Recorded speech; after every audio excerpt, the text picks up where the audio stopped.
स्वसंविदात्मा देवोऽयं नोपहारेण पूज्यते नित्यम् अक्लेशलभ्येन शीतलेन विनाशिना एकेनैव मृत्तेनैव बोधेन स्वेन पूज्यते एतदेव परं ध्यानं पूजा एषैव परा स्मृता यदनारतमन्तस्थ शुद्धचिन्मात्रवेदनम् पश्यन् शृण्वन् स्पृशन् जिघ्रन् नश्नन् गच्छन् वपन् श्वसन् प्रलपन् विसृजन् गृह्णन् मे शुद्ध संविनमयो भवेत् ध्यानोपहारेवात्मा ध्यानमस्य महार्जनम् विना तेनेतरेणायम् आत्मा लभ्यतेव नो ध्यानेनानेन सुमते निमेषास्तु त्रयोदश मूढ़ोऽपि पूजयेद्वेषं गोप्रदानफलं लभेत पूजयित्वा निमेषाणां शतमेकमिति प्रभुम् अश्वमेधस्य यज्ञस्य फलं प्राप्नोति मानवः पूजयित्वा समात्मानं घटिकार्धं त्विति प्रभुम् अश्वमेधसहस्रस्य फलं प्राप्नोति मानवः ध्यानवल्युपहारेण स्वयमात्मानमात्मना घटिकां पूजयेद्यस्तु राजसूयं लभेत सः मध्याह्नपूजनादित्यं राजसूयैकलक्षभाग् दिवसं पूजयित्वैव परे यामिनी न मे वसेन्नरः एषो असौ परमो योगायं या परमा क्रिया बाह्य संपूजनं प्रोक्तम् एतद्वृत्तमात्मनः इदानीं सम्प्रक्षेऽहम् अन्तः पूजनमात्मनः। भाग्यवान श्रोतावृंद,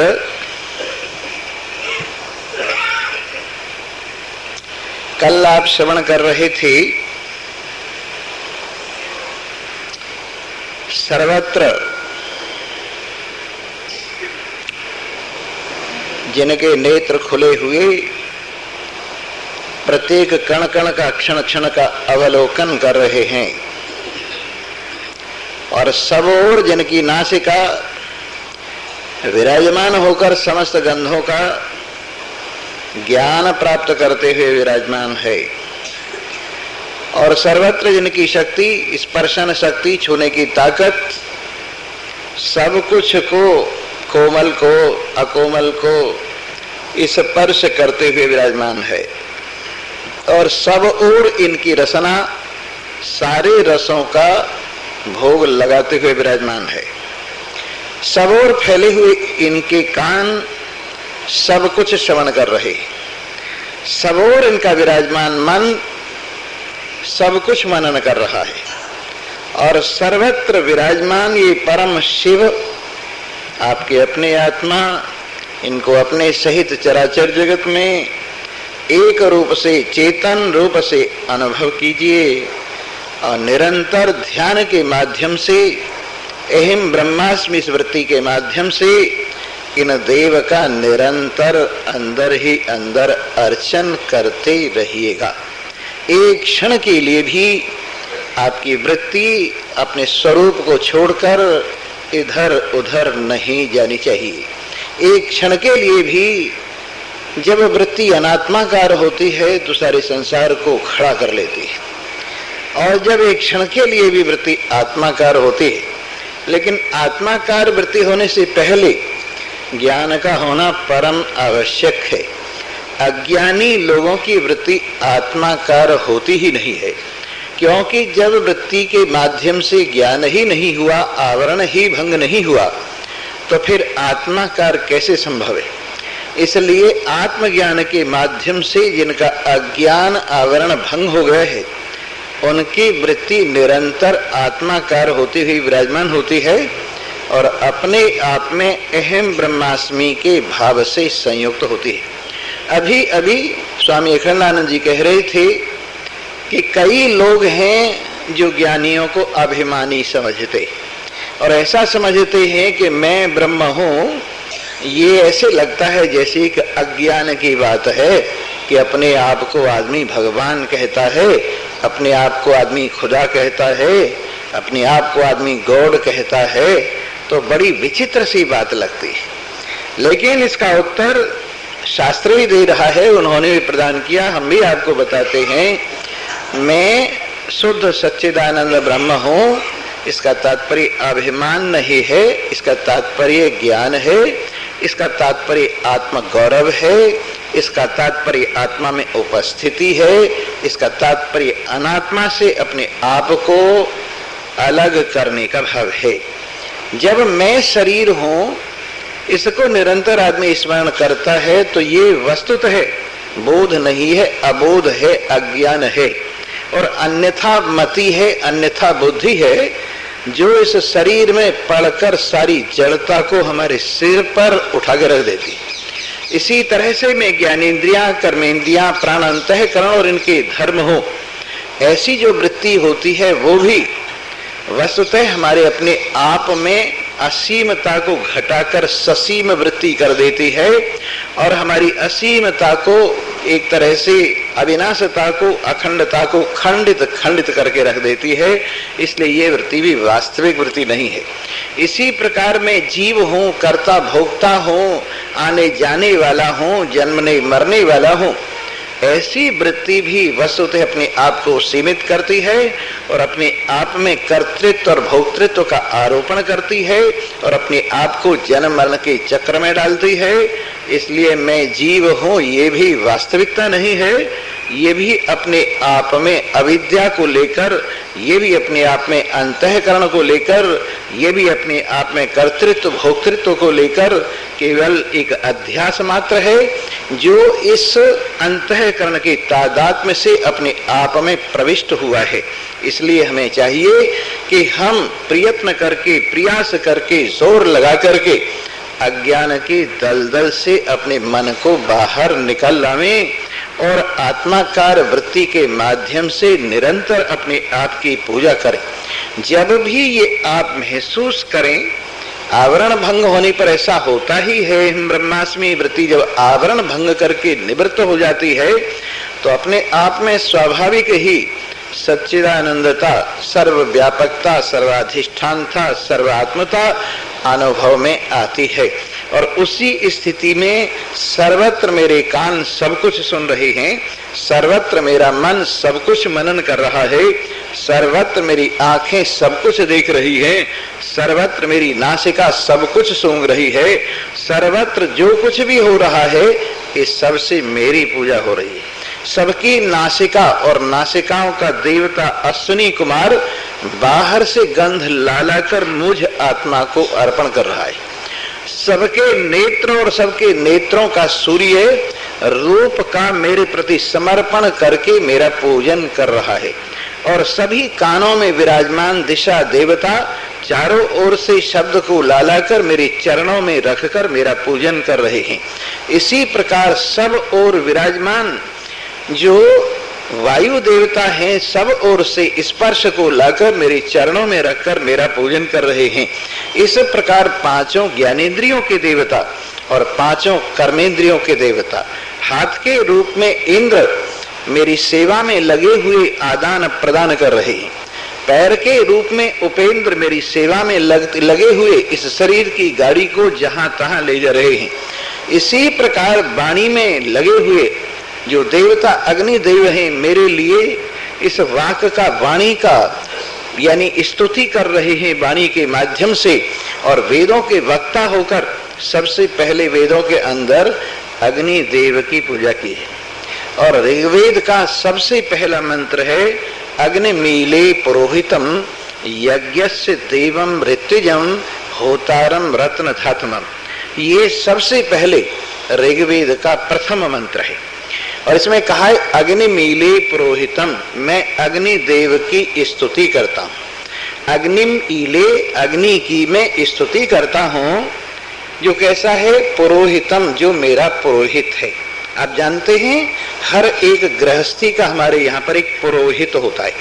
पुरोहित होता है जो कर्म कांड कराता है। ब्राह्मणों के भी पुरोहित होते हैं, ऐसा नहीं, ब्राह्मण पुरोहित तो होते ही हैं, लेकिन ब्राह्मणों के भी पुरोहित होते। यानी एक गृहस्थी ब्राह्मण अपना पुरोहित रखता है, अपना गुरु, जिसको गृहस्थ में गुरु कहा जाता है, वो पुरोहित होता है और वो पुरोहित कर्म कांड कराता है। क्षत्रियों के भी पुरोहित होते हैं, वैश्यों के भी पुरोहित होते हैं, शूद्रों के भी पुरोहित होते हैं और सबके हमारे यहाँ पुरोहित होते हैं जो कर्म कांड कराते हैं। पुरोहित शब्द का अर्थ है जो यजमान के हित को सामने रखकर कर्म कांड करता है, उसका नाम पुरोहित है। जिस प्रकार आपने पाठ बिठाए और किसी ब्राह्मण को पाठ करने के लिए बिठा दिया, तो वो जो पाठ कर रहा है वो आपके लिए कर रहा है। इसी प्रकार से आपने पूजा कराई, तो इसमें जो ब्राह्मण पूजा कर रहा है वो यजमान के हित को सामने रख के कर रहा है। इसलिए अग्नि देव हमारा पुरोहित है। और कहाँ बैठा हुआ है? हमारी वाणी के आसन पर बैठा हुआ है, क्योंकि वाणी का देवता अग्निदेव है। और आपको आश्चर्य होगा, सबसे पहले वेद वाणी पर जब उतरा तो अग्निदेव के माध्यम से, पहले ब्रह्मा जी के पास आए वेद और फिर अग्निदेव के माध्यम से सबकी वाणी में विराजमान हुए। तो सबकी वाणी से वेदों का जो प्रकाशन होता है, इसका देव अग्नि है, जो सबके हित को सामने रख के चलता है, जो सबके कल्याण में प्रवृत्त है। अगर हम कुछ बात अपनी कहनी चाहे तो किससे कहेंगे? वाणी से कहेंगे। अगर हम कुछ मांगना चाहे तो किससे मांगेंगे? वाणी से मांगेंगे। किसी को देना चाहे तो किससे देंगे? वाणी से देंगे। इसलिए हमारे हित के लिए हमारे आगे आगे हमारा पुरोहित अग्निदेव जो हमारी वाणी का सहारा लेकर विराजमान है, वो समझिए उसका हम पूजन करते हैं। अग्नि मीले पुरोहितम यज्ञस्य देवम, जो हमारे जीवन रूपी यज्ञ का देवता है। अगर अग्नि न हो तो हमारे जीवन में ऊर्जा न हो, अग्नि न हो तो हमारे जीवन में शक्ति न हो, अग्नि न हो तो हमारे जीवन में सामर्थ्य न हो। इसलिए ये अग्निदेव, अग्निदेवम पुरोहितम यज्ञस्य देवम, जो हमारे यज्ञ का देवता है, जिससे सारे यज्ञ हमारे प्रसादित होते हैं। अग्नि के बिना तो देव यानी यज्ञ हो ही नहीं सकते। ऐसा यज्ञस्य देवम अग्निमीले पुरोहितम यज्ञस्य देवम ऋत्विजम, जो ऋत्विज है, ऋत्विज होता है जो ऋग्वेद का गान करके स्तुति करता है यज्ञ के अंदर, वो ऋत्विज कहलाता है। और जो इसका गान करता है यजुर्वेद का, वो होता कहलाता है। इस प्रकार से सामवेद का गान करने वाला भी होता है और सबसे बड़ा इन चारों में ब्रह्मा होता है, जो इन तीनों की देख रेख करता है। तो ऐसा ऋत्विक जो वेद का, ऋग्वेद का गान करते हुए हमारे कल्याण के लिए भगवान से प्रार्थना कर रहा है, ऐसा अग्निदेव। अग्निमीले पुरोहितम यज्ञस्य देवम ऋत्विजम होतारम, जो होता भी है, जो यजुर्वेद को गाकर हमारे लिए कर्म कांड का प्रसार कर रहा है। होतारम रत्न धात्मम, जो सारे रत्नों को धारण करता है। रत्नों के अंदर चमक किसकी है? अग्नि की है। अगर चमक निकल जाए तो रत्न की कोई कीमत नहीं। इसलिए सारे रत्नों को धारण करने वाला, सारी शोभाओं को धारण करने वाला, सारी चमक को धारण करने वाला, सारी तेज को धारण करने वाला उस अग्निदेव का हम पूजन करते। इसी प्रकार से अग्निदेव को यदि भगवान के रूप में स्वीकार किया जाए तो आप अग्नि माने भगवान की भी पूजा इस अर्थ, इस मंत्र से कर सकते। और अग्नि यदि प्रकाशक आत्मदेव को लिया जाए तो आत्मदेव के रूप में भी आप पूजन कर सकते हैं। इस प्रकार ऋग्वेद का ये मंत्र अग्निदेव के पूजन के माध्यम से सबसे पहले वेद का प्रकाशन करने वाला अग्नि को स्वीकार करता है। तो ऐसा अग्निदेव हमारी वाणी के माध्यम से विराजमान हुआ हमारी वाणी पर बैठा हुआ हमारे लिए इसकी वाणी की सेवा कर रहा है। इस प्रकार सब ज्ञानेन्द्रियों के माध्यम से, कर्मेंद्रियों के माध्यम से, ऐसे ही हमारे उपस्थेंद्रिय का देवता प्रजापति प्रजा के जनन में हमारी पूजा कर रहा है। इसी प्रकार जो गुदा का देवता नैऋत्य है, वो हमारे लिए सफाई का काम कर रहा है। जैसे कोई घर की सफाई करता है और मैल को बाहर निकालता है, उसी प्रकार नैऋत्य देवता गुदा में विराजमान हुआ मलमूत्र को नीचे ले जाता हुआ हमारे शरीर की सफाई करता है। इस प्रकार ये सारे के सारे देवता जो हमारी ज्ञानेन्द्रियों के देवता हैं, जो हमारी कर्मेंद्रियों के देवता हैं और अंतःकरण के देवता, मन में विराजमान होकर चंद्रमा हमारे लिए संकल्प विकल्प की सेवा कर रहा है। चित्त में विराजमान हुआ विष्णु हमारे लिए पूर्व काल की बातों को संस्मरण कराकर हमारी सेवा में लगा हुआ है। इसी प्रकार बुद्धि का देवता बृहस्पति हमारे लिए नए नए ज्ञानों को परोसकर हमारी सेवा कर रहा है, और इसी प्रकार अहंकार में विराजमान रुद्र हमारी सेवा में प्रवृत्त हुआ हमें एक विशेष स्थान प्रदान कराता हुआ इस संसार की रामलीला के अंदर हमारा काम कर रहा है। और प्राणों के देवता आपने सुना होगा, कहीं कहीं 11 रुद्र प्राणों के देवता माने गए। ये प्राणों के देवता जो 11 रुद्र हैं वो भी हमारी सेवा में लगे हुए हैं। इस प्रकार ऐसा चिंतन करता हुआ, अपने आप के सिंहासन पर विराजमान होता हुआ, अपने आप को सच्चिदानंद ब्रह्म समझता हुआ, अपने आप को सब शक्तियों की एक शक्ति अनुभव करता हुआ, अपने आप को सब देवताओं का एक देव अनुभव करता हुआ, अपनी महिमा से मंडित हुआ अपने आप का व्यक्ति को देखना चाहिए किस तरह से स्वाभाविक पूजन हो रहा है। इस तरह से आगे अब कथा पूजन की प्रारंभ कर रहे हैं। स्वसंविदात्मा देवोयम नोपहारेण पूज्यते।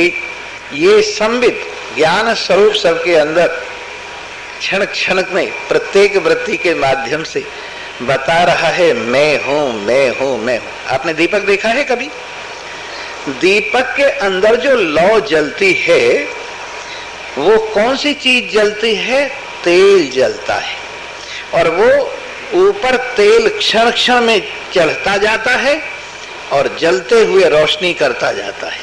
आपको तो ऐसा लगता है दीपक की लौ एक रस है, बराबर वही है, परंतु ऐसा नहीं है।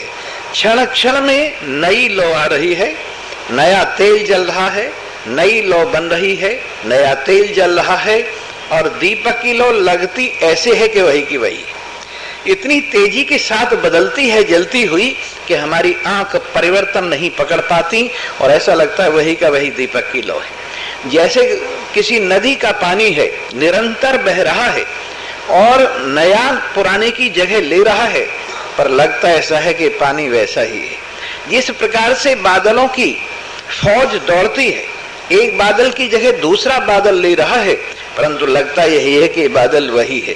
उसी प्रकार से एक वृत्ति की जगह दूसरी वृत्ति ले रही है, और फिर दूसरी की जगह तीसरी वृत्ति ले रही है, परंतु लगता यही है कि ये मन, ये वृत्ति पहली ही है। तो क्षण क्षण में ये जो वृत्ति बदल रही है, इसमें किसकी महिमा? परमात्मा की महिमा। जैसे दीवे की उस लौ के अंदर तेल जल रहा है, उसी प्रकार परमात्मा देव ही प्रत्येक वृत्ति में अपनी महिमा का प्रकाशन कर रही है। ऐसे स्वयं सब में बैठे हुए सबके चिंतन से जो अपनी महिमा को, सबकी वृत्ति से जो अपनी महिमा को, सबके मन से जो अपनी महिमा को, सबके संकल्प विकल्प से अपनी महिमा को प्रद्योतित करते हुए एक रस विराजमान है। वृत्ति के माध्यम से ऐसा लगता है जैसे ज्ञान क्षण क्षण में बदल रहा है, पर ये वृत्ति में आभास है ज्ञान का, जो बदलता हुआ सा प्रतीत होता है। लेकिन जिसका ये आभास है, ये ज्ञान सदा एक रस रहता है। ऐसा जो अपने आप को भी जानता है, अन्य पदार्थों को भी जानता है, स्वयं संविद, स्वयं ज्ञान स्वरूप, किसी और से दैदीप्यमान होने वाला नहीं, अपनी महिमा से जो आप ही दैदीप्यमान हो रहा है, ऐसा ये संविद आत्मा नोपहारेण पूज्यते। इसके पूजन के लिए उपहार की जरूरत नहीं, कहीं बाहर से कोई चीज लाओ इसके पूजन के लिए, नहीं नहीं, इसकी जरूरत नहीं है। नित्यम, नित्य ही जो विराजमान है, अक्लेश लभ्यन, बिना मेहनत के जो आपके पास है, और बहुत ही अच्छी चीज है और अविनाशी वस्तु है। ये पंखा चला देना भाई, मक्खी पीछे पर लगाइए। बोलो सच्चिदानंद। हाँ, मक्खी भी सेवा कर रही है, ब्रह्म के कान पकड़ रही है। बोलो सच्चिदानंद। जी हाँ, तो बात चल रही थी जो अत्यंत शीतल है और जो साथ ही अविनाशी है और अमृत रूप है, उस चीज के द्वारा, और आपको सुलभ है, आपके पास है, उससे आप इस आत्मदेव की पूजा कर सकते हैं। कौन सी चीज ऐसी है, कौन सा उपहार ऐसा है जो नित्य आपके पास है, जो बहुत ही ठंडा ठार चैन को प्रदान करने वाला है, जिसका विनाश कभी भी नहीं होता है, एकमात्र जो अमृत रूप है, उस वस्तु से आप इन देव की पूजा कर सकते हैं। वो कौन सी वस्तु है? बोध। स्वेन बोधेन पूज्यते, अपने ज्ञान के द्वारा इसकी पूजा होती, और ज्ञान से इसकी पूजा नहीं होती। जैसे गाय का ज्ञान, घोड़े का ज्ञान, गधे का ज्ञान, स्त्री का ज्ञान, पुरुष का ज्ञान, दुनिया भर के ज्ञान हैं, पर इन ज्ञानों से आत्मदेव की पूजा अंदर ही अंदर बिना किसी उपहार के नहीं होती। अंदर ही अंदर पूजा के लिए जो आपके पास बोध है, ज्ञान है, जो आत्माकार वृत्ति है और जो अत्यंत शीतल है। जरा सोचिए तो सही, जब अपने आप में समता का भाव आता है, जब अपने आप में एक रसता का भाव आता है, एक आदमी जल रहा है काम से, क्रोध से, लोभ से, मोह से, राग से, द्वेष से। काम, क्रोध, मोह, राग, द्वेष, लोभ इत्यादि से जल रहा है। इतने में उसके नीचे से लकड़ियां निकाल के बाहर कर ली। आपने देखा है, अगर पानी खौल रहा हो और उसको ठंडा करना हो तो पानी को कुछ मत कहिए, उसके नीचे जो लकड़ियां जल रही हैं उनको एक तरफ कर दीजिए, बस पानी ठंडा हो जाए। उसी प्रकार जो हम जल रहे हैं, माने मन की जो वृत्ति में काम की अग्नि से जो ताप आया है, क्रोध, लोभ, मोह, राग, द्वेष की अग्नि से जो ताप आया है, और अंदर ही अंदर बड़ी तपन, बड़ी सड़न महसूस हो रही है, उसकी शांति के लिए कुछ मत कीजिए, संकल्प विकल्प की लकड़ी बाहर निकाल के रख दीजिए। संकल्प विकल्प की लकड़ियां बाहर निकाल दीजिए मन के नीचे से, आप देखेंगे कि मन बिल्कुल शांत हो गया है। आपने देखा, जब किसी से आपके अंदर शत्रुता का भाव जागृत होता है तो मन इतना जल्दी हर वक्त गुण अवगुण का चिंतन करता है कि सारे दुनिया भर के अवगुण उस आदमी के तुम्हारे सामने दैदीप्यमान हो जाते हैं। लगता है वो बिल्कुल मेरा बड़ा अहितकारी है। और तो और देखिए, रामायण में भी जिस समय भगवान श्री राम चित्रकूट पर विराजमान है, लक्ष्मण जी उनकी सेवा में लगे हुए हैं, सीता जी अपने काम काज में, घर वाले काम काज में लगी हुई है, भोजन वोजन की व्यवस्था में। इतने में एक आदमी आता है और वो आदमी आकर कहता है, हे प्रभु, हे करुणा निधान, हे भगवान श्री राम, भरत जी आ रहे। भरत जी की बात लक्ष्मण जी ने सुनी। राम ने पूछा, क्या अकेले आ रहे हैं? नहीं नहीं, अकेले नहीं, उनके साथ बहुत बड़ी सेना है।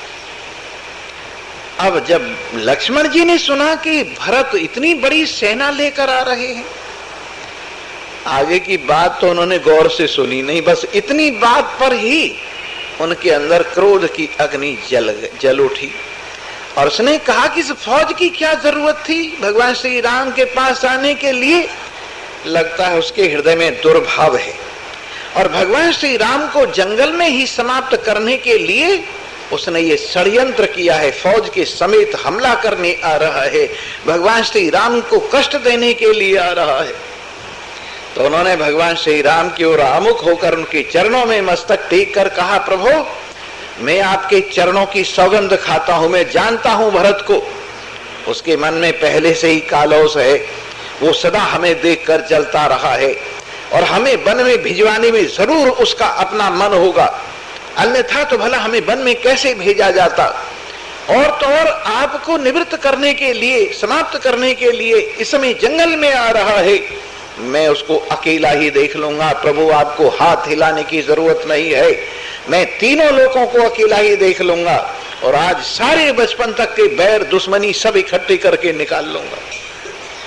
लक्ष्मण जी को ऐसे तमतमाते क्रोध से युक्त देखकर भगवान श्री राम ने कहा, लक्ष्मण जी, आपका बल अपार है, आप किसको ठिकाने नहीं लगा सकते, आप किसको अक्ल नहीं सिखा सकते, आप किसको हरिओम तत्सत नहीं कर सकते, लेकिन पहले ये तो सोच लो, जिसके प्रति इतना क्रोध तुम्हारे हृदय में है वो क्या भाव लेकर आ रहा है। कोई जरूरी थोड़ा ही है कि वो हमारी पर हमला करने के लिए आ रहा है। हो सकता है सेना भी हमारे मिलने के लिए आतुर हो, और तो और हमारी माताएं भी साथ आ रही हैं, तो हमें सोच में डालने की स्थिति आ गई कि हम क्या करेंगे अगर वो हमें वापस ले जाने के लिए कहने लगे। गुरुजी भी साथ में आ रहे हैं। ये सब देखकर भरत जी के हृदय में किसी प्रकार का कोई भी हमारे लिए द्वेष नहीं, बल्कि यहां तक कहा चाहे तो एक नींबू की बूंद से, कांजी जिसको बोलते हैं, क्षीर सागर फट जाए। अब क्षीर सागर समुद्र का सागर, उसमें एक नींबू की बूंद से क्या फर्क पड़ता है, लेकिन चाहे ऐसा हो जाए, लेकिन भरत जी के हृदय में राज्य की लालसा नहीं है और राज्य को पाकर अभिमान नहीं है। तो उन्होंने कहा ना कि प्रभुता पाए काहे मद नाही, प्रभुता पाकर किसको अभिमान नहीं हो जाता। पर भरता ही हो न राजमद विधि हरिहर पद पाए, कबो की कांजी सी करण क्षीर सिंधु बनिसाए। भरत जी को कभी भी राज्य का अभिमान नहीं हो सकता। ये राज्य तो ये राज्य यदि तीनों लोगों का राज्य भरत जी को मिले तो अभी उसके हृदय में अभिमान का एक कण पैदा नहीं हो सकता। हमारे प्रेम का समुद्र जो हिलोरे ले रहा है उनके हृदय में, उसके अंदर राज्य के अभिमान की एक बूंद पड़ करके उस प्रेम को गायब नहीं कर सकती। भरत जैसा भैया दुनिया में कोई नहीं हुआ है। तब जाके लक्ष्मण जी को थोड़ी ठंडक पड़ी। तो इस प्रकार ये हमारा मन ऐसा है, जब यदि क्रोध के विचारों से युक्त हो तो क्रोध संबंधी विचारों की लाइन लग जाती है। जब लोभ के विचारों से युक्त हो तो लोभ संबंधी संकल्प विकल्प की लाइन लग जाती है। जब मोह के विचारों से युक्त हो तो मोह संबंधी संकल्प विकल्पों की लाइन लग जाती है। और इस प्रकार से जो भी विचार प्रमुख होकर आता है उसके पीछे एक लाइन संकल्प विकल्प की लग जाती है, और अंदर ही अंदर आदमी को कितना कष्ट होता है, दुख होता है।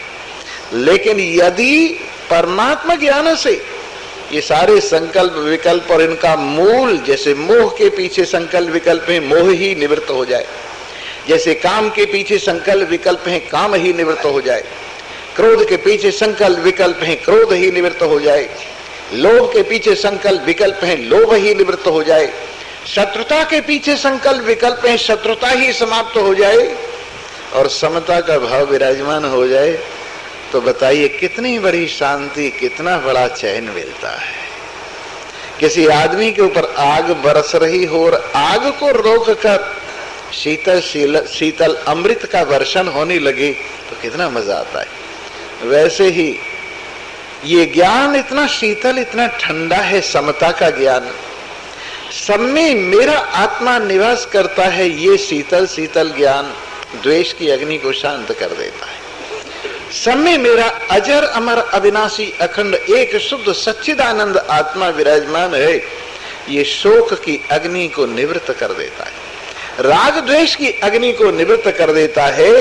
इसलिए ये एक ही बोध रूपी जो भगवान के प्रति उपहार है, अगर आप अर्पण कर दें और इससे अपने आप का पूजन करें तो आपका जीवन धन्य हो जाए। एतदेना परम ध्यानम पूजाए शैव परा स्मृता यद अनारतमंतस्थ शुद्ध चिन्ह मात्र वेदनम। यही इन देव का सबसे बड़ा पूजन है और यही सबसे बड़ी पूजा की विधि स्मरण की गई है। अनारत माने लगातार, जो अंतःकरण की वृत्ति है शुद्ध चेतन मात्र में लगी रहे। आप माला फेरते हैं क्या?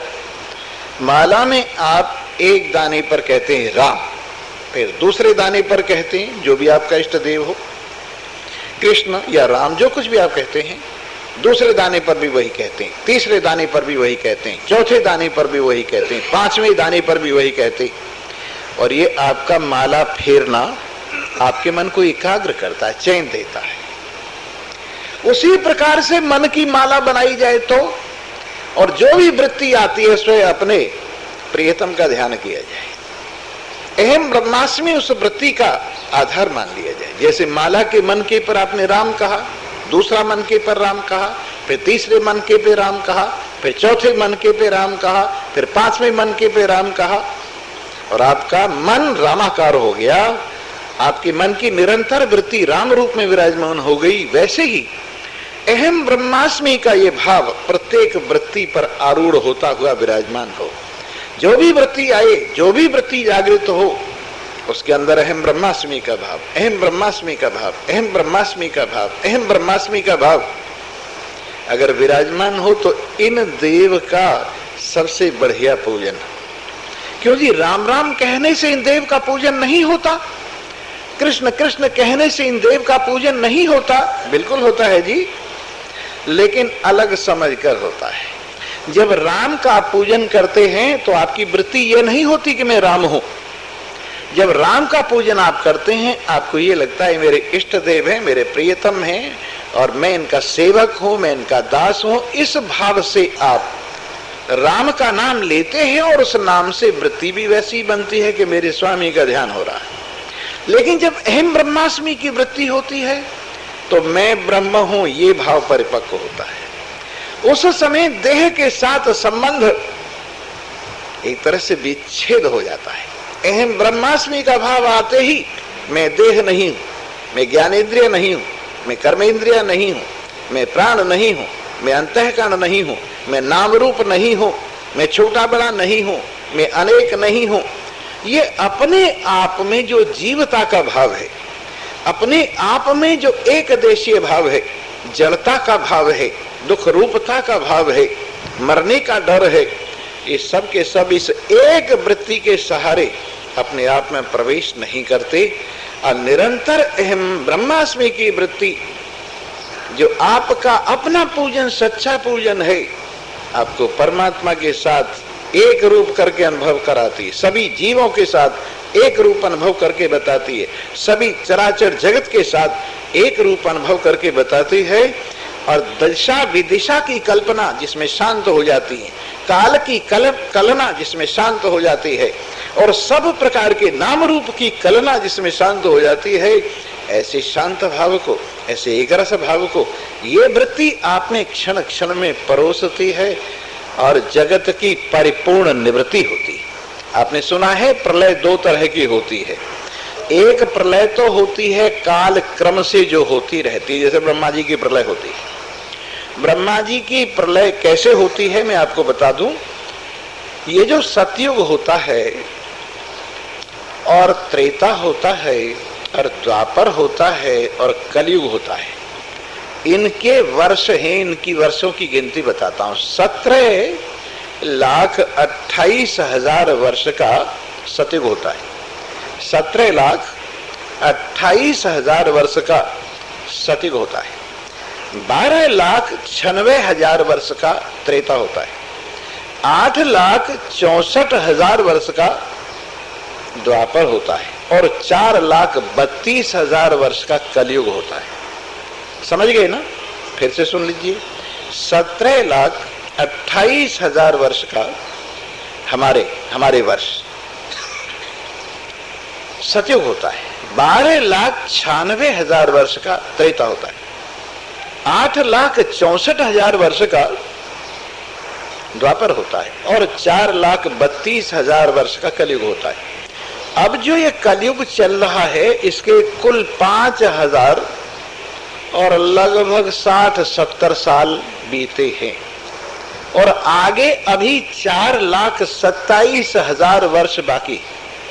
तो इसलिए जो लोग ये कहते फिरते हैं कि गुरुजी आएंगे, सतयुग आएगा, हमने अवतार ले लिया है और अब सतयुग आने वाला है, ये सब ऐसी ही कल्पना है। शास्त्र की विधि के अनुसार अभी 4,27,000 वर्ष बाद संभल, जो मुरादाबाद जिले में एक कस्बा है, उसमें भगवान का अवतार विष्णु यश नाम के ब्राह्मण के यहाँ होगा और उस समय उनके अवतार से युग बदलेगा और जहां जहां उनकी वायु लगेगी, घोड़े पर वो सवार होंगे, कलयुग के भाव निवृत्त होते हुए चले जाएंगे और सतयुग का वातावरण जन्म लेता हुआ चला जाएगा। पर ये 4,27,000 वर्ष बाद की बात है। इन चारों युगों को मिला दीजिए, ये एक चतुर्युगी होती है और इसके अंदर 43,20,000 वर्ष होते। और इनको 1000 बार मल्टीप्लाई कीजिए 1000 से, तो 4 अरब 32 करोड़ वर्ष का ब्रह्मा जी का एक दिन होता है। 4 अरब 32 करोड़ वर्ष का ब्रह्मा जी का एक दिन होता है। और फिर प्रलय होती है और 4,32,000 वर्ष की रात होती है। फिर इसके बाद सृष्टि होती है। तो ये जो प्रलय होती है ब्रह्मा जी की, ये काल क्रम से होती है और इसमें मुक्ति नहीं हो जाती, सब लोग सो जाते और 4,32,000 वर्ष की नींद लेने के बाद जैसे जैसे जिसके जीव के कर्म है, फिर वही उन्हीं कर्मों के अनुसार फिर संसार में आ जाता है। उसमें कोई फर्क नहीं पड़ता। जैसे आदमी रात को सोता है और फिर सुबह को उन्हीं संस्कारों को लेकर फिर जागृत हो जाता है। जैसे देवदत्त रात को सोया, भूल गया कि मैं देवदत्त हूं, भूल गया अपनी बिरादरी को, भूल गया अपने गांव को, भूल गया अपने परिवार को, लेकिन जब दूसरे दिन जगता है तो वही देवदत्त देवदत्त पने को लेके जगता है, उसी जाति को लेके जगता है, उसी वर्ण आश्रम को लेके जगता है, उसी परिवार को लेके जगता है, उसी दुनिया को लेके जगता है जिसको लेके वो सोया है। तो जिस तरह से नींद में ऐसा होता है, प्रलय में भी ऐसा ही होता है। ये जीव जहां के तहां अपने अपने संस्कारों को लेकर महानिद्रा की गोद में चले जाते हैं और फिर जब सृष्टि होती है अपने अपने संस्कारों से फिर उसी स्थिति में आ जाते। इसलिए ये महाप्रलय भी मुक्ति प्रदान नहीं करती, लेकिन जब आत्मज्ञान होता है, अहम ब्रह्मास्मि ये वृत्ति जागृत होती है, तो महाप्रलय हो जाता है और फिर न अंतःकरण रहता है, न जीवता रहती है, न अज्ञान रहता है और न जन्म मरण रहता है। इसलिए ऋते ज्ञान न मुक्ति, बिना ज्ञान के मुक्ति नहीं है। चाहे प्रलय भी हो जाए, चाहे महाप्रलय भी हो जाए, तो भी बिना ज्ञान के मुक्ति होने वाली नहीं है। इसलिए ये ज्ञान, निरंतर आत्माकार वृत्ति, अनारत एक भाव, ये आपका पूजन, आपकी महिमा को मंडित करने वाला है, आपके सारे दुखों को छूमंतर करने वाला है, आप में कल्पित संसार की रात्रि को निवृत्त करने वाला है, आप में कल्पित जन्म मरण को निवृत्त करने वाला है। और कैसी स्थिति हो? पश्यन, श्रवण, स्पर्शन, जिघ्रन, अश्नन, गच्छन, श्वसन, श्वसन, स्वपन, श्वसन।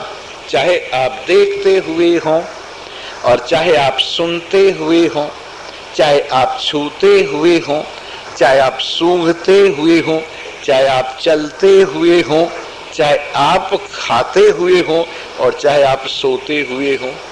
कितने भाव हो गए? इन सब भावों में प्रलपन, चाहे आप बात करते हुए हों, विसर्जन, चाहे कुछ आप छोड़ते हुए हों, ग्रहणन, चाहे कुछ आप पकड़ते हुए हों, इन सब भावों में संचित संविनमयी भवेत, आपकी वृत्ति शुद्ध ज्ञान स्वरूप बनी रहे।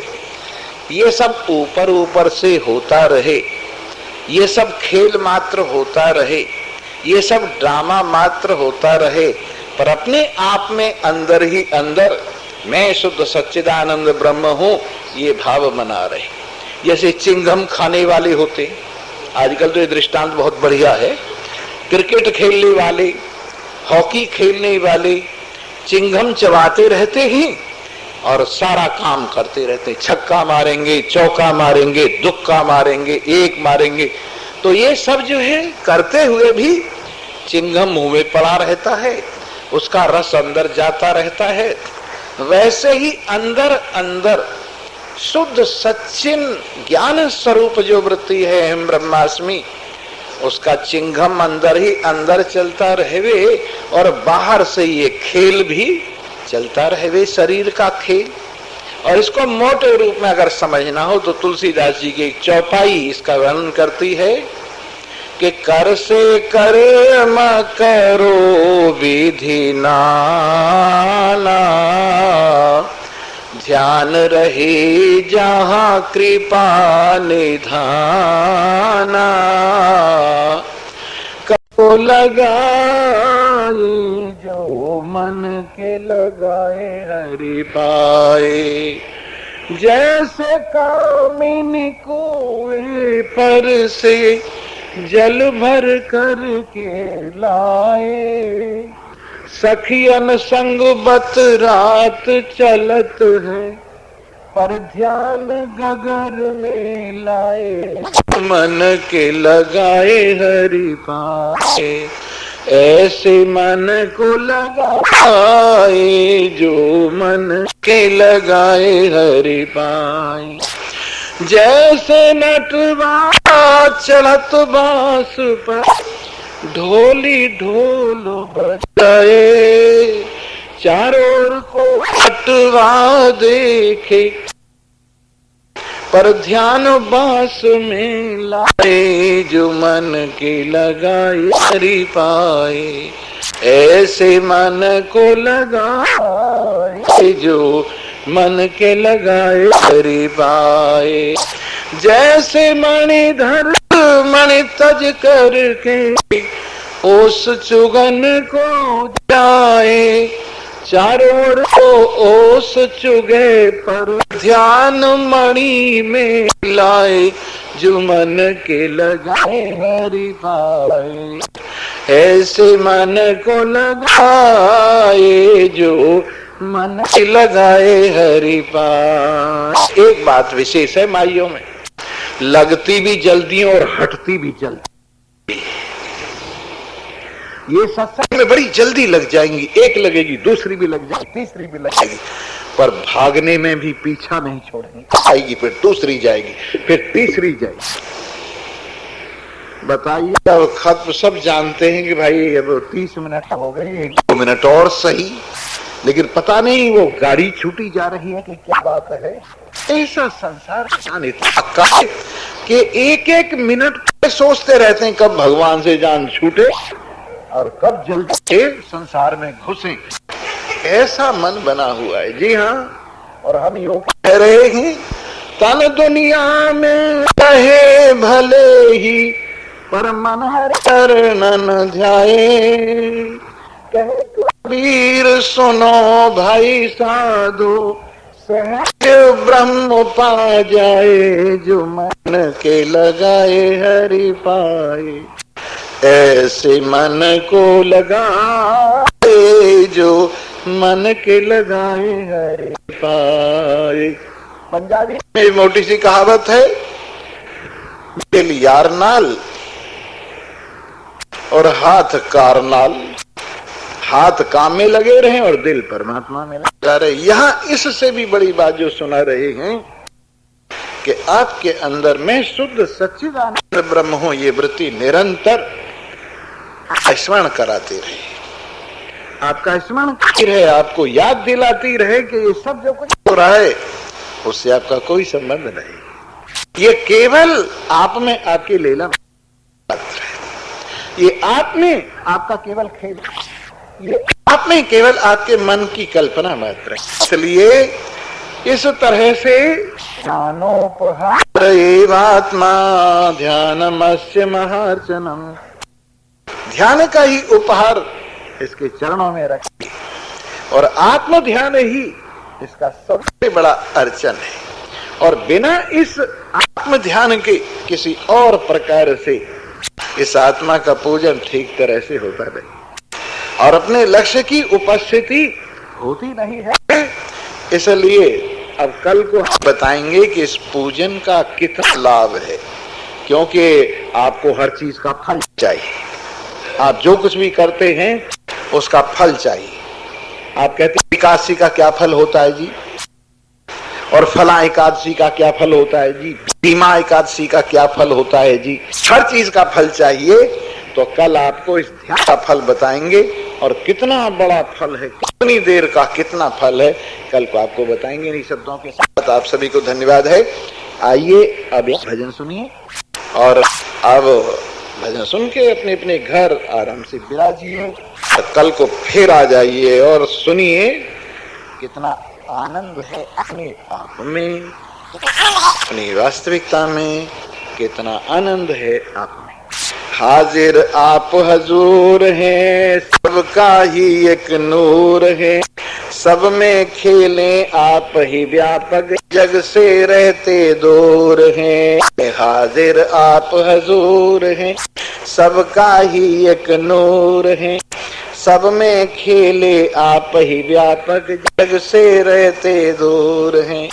ढूंढने वाले ढूंढ थके हैं, में आप समाया है, उनमें आप समाया है। ढूंढने वाले ढूंढ थके हैं, उनमें आप समाया है, उनमें आप समाया है। जिसको नूर समझती दुनिया, वह नूर की छाया है, वह नूर की छाया है। अक्ल यहाँ मजबूर है, रहती कोसों दूर है। जादूगर की माया दुनिया, वो दुनिया से दूर है। हाजिर आप हजूर है, सबका ही एक नूर है। सब में खेले आप व्यापक, से रहता दूर है। घड़ घड़ करके ख्याल दुनिया, इसकी पूजा करती है, इसकी पूजा करती है। निराकार साकार समझ कर इस पर झगड़ा करती है, इस पे झगड़ा करती है। बड़ी नशे में चूर है, अक्ल बड़ी बेसऊर है, उसमें डूब न सकती है, ये बातें भरपूर है। हाजिर आप हजूर है, सबका ही एक नूर है। सब में खेले आप व्यापक, जग से रहता दूर है। जर्रा जर्रा इसकी माया, वो सभी को सभी में बसता है। छाया काया रच कर सब दुनिया को कसता है, सब दुनिया को कसता है। समझो खास सरूर है, प्रियतम ये मशहूर है। दिल की बैठक में मिलता है, बाकी सभी फतूर है। समझो खास सरूर है, प्रियतम ये मशहूर है। दिल की बैठक में मिलता है, बाकी सभी फतूर है। हाजिर आप हजूर है, सबका ही एक नूर है। सब में खेले आप व्यापक, जग से रहता दूर है। सर्वे भवन्तु